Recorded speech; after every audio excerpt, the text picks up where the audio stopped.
आगे आ जाओ इधर आ जाओ आगे विघ्नादि सेवितम कपित जम्बू फलचार भक्षणम उमास्तम शोक विनाश कार्यक्रम नमामि वीरेश्वर सौपाद गंगजम। ये हमारा 47 साल से 33 साल से धर्मार्थ सेवा समिति ये कैंप लगा रहा है कावड़ियों की सेवा में।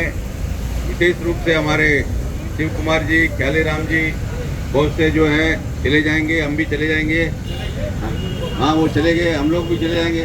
तो ये जाना आना तो सबका लगा रहता है। जिसका जन्म है उसका मौत निश्चित है, क्यों जी नहीं? आप बताइए। ये हमारे प्रधान जी बैठे हुए और हमारे वीरेंद्र जी तो बहुत पुराने हैं, रविंद्र जी, नरेंद्र जी, जिसका मान लीजिए कि कोई नाम याद नहीं रहे। हमारे ये सुरेंद्र जी जो है उनके सुपुत्र क्या नाम इनका? सुशांत गोयल जी, इनके पिताजी का बड़ा पूरा शुरू से ही सहयोग इसमें पूर्ण रूप से रहता था। तो ये बहुत सालों से यहाँ पर कैंप लग रहा है। हमारे ये फोटोग्राफर जी बहुत पुराने, ये भी जो है कुलदीप जी जो है ये भी बहुत पुराने हैं। तो ये सभी लोग यहाँ उपस्थित है।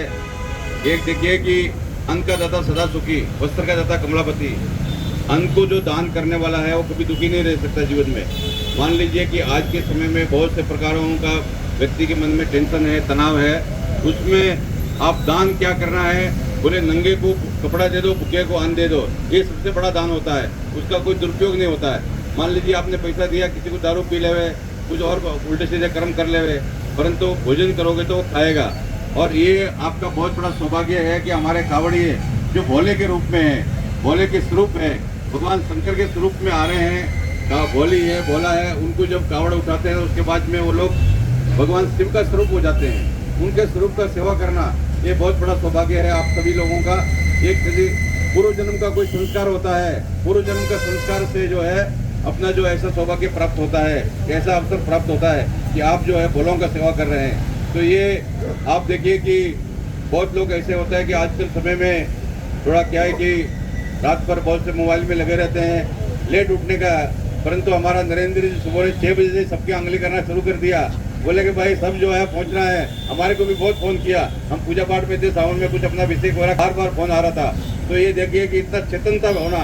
मैं अभी 26 दिन अमेरिका की यात्रा में गया तो वहाँ पर एक महाराज बोलने लगे, महाराज यहाँ पर तो मशीनी युग है, तो भारत सब चेतन है। भारत में जो व्यक्ति है वो चेतन है, चेतन रहता है। भारत में बोले आत्महत्या भी बहुत कम होती है। बोले क्यों आत्महत्या कम होती है? बोले अमेरिका में तो आदमी कमरे में मर जाता है। भारत में क्या है, एक साधु के पास गया, दूसरे साधु के पास गया, एक तांत्रिक के पास गया, जो 5-6 महीने तक घूमता रहता है, आदमी ऐसे टेंशन से फ्री हो जाता है। तो ये हमारे भारत की विशेषता है कि भारत में बहुत सी चीज़ों का समाधान अपने आप ही हो जाता है। तो ये व्यक्ति की जो है विशेषता है। हमारा आप सब चेतन है, आपको भी वंदन है। हर हर महादेव। और कोई बोलने वाला?